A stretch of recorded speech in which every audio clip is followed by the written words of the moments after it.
Bom dia a todos, agradeço a vossa disponibilidade. Sou Alberto Reis Pinto, professor da Universidade de Lusíada e coordenador do CITAD, Centro de Investigação em Território, Arquitetura e Design. Olá, bom dia. O meu nome é Rita Ferreira e sou bolseira de investigação no CITAD. A nossa apresentação foca-se no trabalho desenvolvido no projeto de investigação, desconstrução e desmontamento seletivo, caso de estudo, habitação modular evolutiva. Os edifícios são responsáveis nas fases de construção, exploração e demolição por grandes impactos ambientais negativos, resultantes fundamentalmente do consumo excessivo de energias fósseis, da significativa utilização sem critério de materiais com muita energia incorporada e da grande produção de resíduos, nomeadamente os que têm origem na demolição. A demolição no fim do ciclo de vida dos edifícios leva ao transporte dos materiais a vazador, num processo de produção linear de esgotamento de utilização desses materiais e de consumo de combustíveis no transporte. Resulta ainda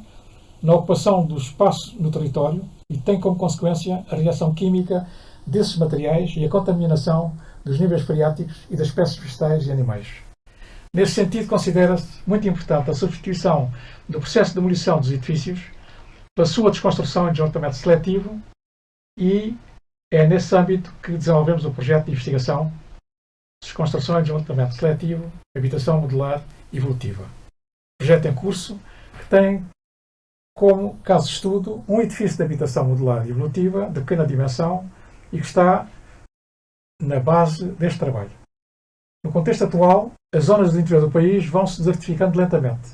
pelo êxodo das suas populações para outros lugares com melhores ofertas de vida, pela não utilização dos seus recursos naturais ou pelo seu esgotamento, sem capacidade de criação de uma dinâmica própria que possa atrair as suas populações. É necessário desenvolver condições para que se sintam bem, para que possam encontrar mais oportunidades quanto à habitação. Este caso de estudo refere-se a uma habitação sustentável, de utilização polivalente, que possa responder também às necessidades de uma população de poucos recursos, em zonas de baixa densidade populacional, em Portugal ou noutros países, com carências de habitação. Pretende-se que a realização desta unidade habitacional possa permitir uma construção crescente ao longo do tempo, segundo as condições económicas e o crescimento da família, no âmbito dos princípios da construção sustentável. Considera-se, na sua construção e exploração, a utilização de materiais sustentáveis, de preferências locais, que possam ser integrados numa economia circular. Esta habitação é constituída por dois módulos. O módulo A, com funções diurnas, de tipologia T0, e o módulo B, crescente, de tipologia inicial T1, com funções noturnas. A tipologia deste módulo pode partir de um T1 e evoluir para uma tipologia de mais portes. Considera-se que dentro dos princípios da construção sustentável e da economia circular, esta habitação possa ser desconstruída e desmantelada seletivamente, o que exige que o projeto deste edifício seja concebido e realizado no sentido da sua reversibilidade. A reciclagem e a reutilização dos materiais que a integram viabiliza o aumento da sua duração e dos seus sistemas construtivos no fim do ciclo da vida dos edifícios. Este projeto de investigação respeita, por isso, alguns princípios que potenciam a desconstrução e desmontamento seletivo do edifício. Utiliza a construção modular, reduz o tipo de materiais, usa materiais recicláveis e reutilizáveis, usa tecnologias construtivas adequadas à desconstrução, separa os materiais de revestimento da estrutura, privilegia as ligações mecânicas a seco das ligações coladas. Utiliza componentes para serem executados manualmente. Para a construção desta habitação, tem especial significado os blocos de encaixe de baixo carbono, podendo ser feitos no local da obra, manualmente em moldes de madeira e utilizados nas paredes exteriores da habitação, utilizando na sua construção a cal hidráulica como aglomerante e aglomerados com elevado nível de isolamento térmico, como grânulos de cortiça e a palha, podendo também ser utilizados fibras de cânhamo e de coco, bagaço de azeitona, engaço ou a casca de roz, entre outros. Os blocos foram ensaiados com bons resultados à resistência mecânica e ao isolamento térmico. O edifício é de um só piso, de estrutura de parede resistente, com as paredes exteriores resistentes, constituídas por blocos de encaixe e reforçadas nos cantos do edifício com cantoneiras metálicas verticais de perfil LNP aparafusadas às paredes e soldadas a uma cinta metálica horizontal com o mesmo perfil na parte superior da parede. As fundações são diretas e contínuas, constituídas com pedra local e argamassa de assentamento de cal hidráulica. O pavimento obedece a uma estrutura de vigas de madeira tarugadas, apoiadas em freixais, assentes nas paredes das fundações, com tabuleiro de placas de derivados de madeira tipo OSB, pregadas a serrafos entre barrotes para assentamento das placas de isolamento térmico de lã de rocha com espessura da ordem dos 10 cm. O revestimento do soalho é de madeira de pinho, pregado diretamente sobre as vigas de madeira, formando caixa de ar com o pavimento térreo de terra batida. Nas zonas de água, como as cozinhas e casas de banho, os pavimentos são constituídos por uma placa de madeira hidrófuga, tipo OSB, tendo como separador físico uma fina tela impermeável à água e permeável ao vapor de água, fixada sobre as vigas estruturais de madeira. O revestimento dos pavimentos é de mosaico cerâmico de 60 por 60 cm. Os circuitos das instalações técnicas serão otimizados no sentido da redução das respectivas redes, do seu funcionamento e da sua recuperação parcial. Para as paredes exteriores, o desenho do bloco, nomeadamente o seu sistema de encaixe, facilita o alinhamento e a maior resistência dos blocos na construção da parede exterior, para além da economia obtida na argamassa de assentamento, que se pretende que seja reversível, que é colocada apenas perifericamente dos dois lados do bloco. A interrupção dessa argamassa resulta no desenho dos blocos que na sua zona de assentamento tem um sistema de encaixe com uma pequena caixa de ar que interrompe a transmissão higrotérmica através da argamassa. A parede pode ainda ser construída sem argamassa de assentamento entre blocos, sendo neste caso reforçada espaçadamente por pequenos reforços verticais. Quanto às paredes interiores, podem ser construídas numa carpintaria local e são constituídas por uma estrutura de módulos de madeira de pinho interligados por fixação mecânica com preenchimento de material de isolamento acústico lã de rocha com espessura de 8 cm.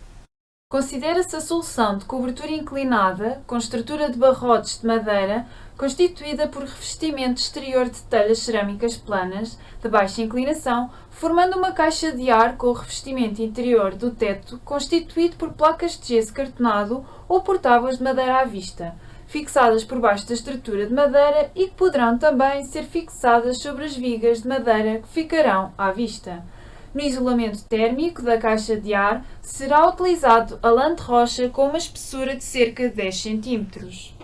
Os revestimentos das paredes exteriores, de várias tipologias, são geralmente construídos, com exceção das placas cerâmicas planas, previamente fora do local de construção, ou seja, pré-fabricadas, e constituídos por painéis de revestimento com estrutura própria, que são fixados mecanicamente sobre uma estrutura existente na parede exterior.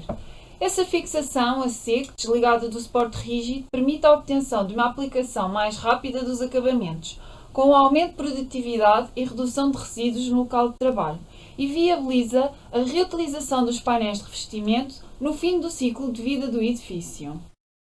O crescimento económico, com base no carbono, na utilização de combustíveis fósseis, que dão origem a gases de efeito de estufa, aquecimento global e mudanças climáticas, foi determinante na crise ambiental global atual, agravada pelo desperdício de recursos materiais naturais, particularmente resultantes do crescimento da indústria de construção, com a produção excessiva de resíduos de demolição a nível mundial. A desconstrução e o desmantelamento seletivo, com a triagem e a reciclagem, pretendem a recuperação e a obtenção do máximo dos materiais e de elementos que constituem as diferentes partes dos edifícios no fim do seu ciclo de vida. Esta recuperação é realizada no sentido de que estes materiais possam ser utilizados na construção de novos edifícios, por processos de reutilização e de reciclagem, reduzindo assim os impactos ambientais negativos resultantes da sua exploração, extração das matérias-primas, fabrico e da produção de resíduos. O desmantelamento seletivo, embora mais moroso do que a demolição convencional, otimiza a recuperação e a reciclagem dos materiais e exige, segundo Charles Kibert, que a montante no projeto de execução sejam respeitados alguns princípios no sentido de potenciar a desconstrução do edifício. Neste trabalho, consideramos para a desconstrução do edifício, a habitação modular evolutiva, as seguintes ações de desmantelamento seletivo. Recuperação, de uma maneira geral, de todos os elementos no todo ou em parte, que possam ser reutilizados com o mínimo de adaptação possíveis, recuperação de elementos de equipamento, louças sanitárias, torneiras e de infraestruturas de águas, esgotos, eletricidade, etc., recuperação de portas e aduelas e das paredes interiores de madeira e revestimentos, desmontagem das coberturas, com placas de células fotovoltaicas e de elementos salientes como chaminés, condutas de ventilação, capeamento de muretes, caleiras e revestimentos das coberturas, recuperação de caixilhos de janelas, stores, peitoris e portas exteriores, soleiras e peças de guarnição dos vãos, recuperação das placas de revestimento das paredes exteriores, desmontagem das cantoneiras metálicas de confinamento da estrutura da parede resistente, desmontagem dos blocos de encaixe das paredes exteriores, a recuperação das fundações. A indústria da construção tem contribuído muito significativamente para elevados impactos negativos ambientais e a construção de edifícios, em particular, é responsável, para além da utilização de grandes quantidades de materiais não renováveis, com grande incorporação de combustíveis fósseis, pela produção excessiva de resíduos provenientes da construção e demolição. A escolha com critério dos materiais e da sua aplicação no âmbito da construção sustentável, no sentido da sua reversibilidade, de menor incorporação de combustíveis fósseis, da sua reciclagem e reutilização, no fim do ciclo de vida dos edifícios, onde estão incorporados, reduz esses impactos. Para maior redução dos resíduos de construção e demolição, entende-se necessário que, para além do projeto inicial do edifício, se tenha em paralelo um projeto de desconstrução e desmantelamento seletivo, no sentido da reciclagem e reutilização dos materiais que integram o edifício, prolongando a sua vida útil, dando origem a novos materiais, integrando-os numa economia circular e reduzindo os impactos ambientais negativos que esta indústria produz. Agradeço a vossa atenção. Obrigada.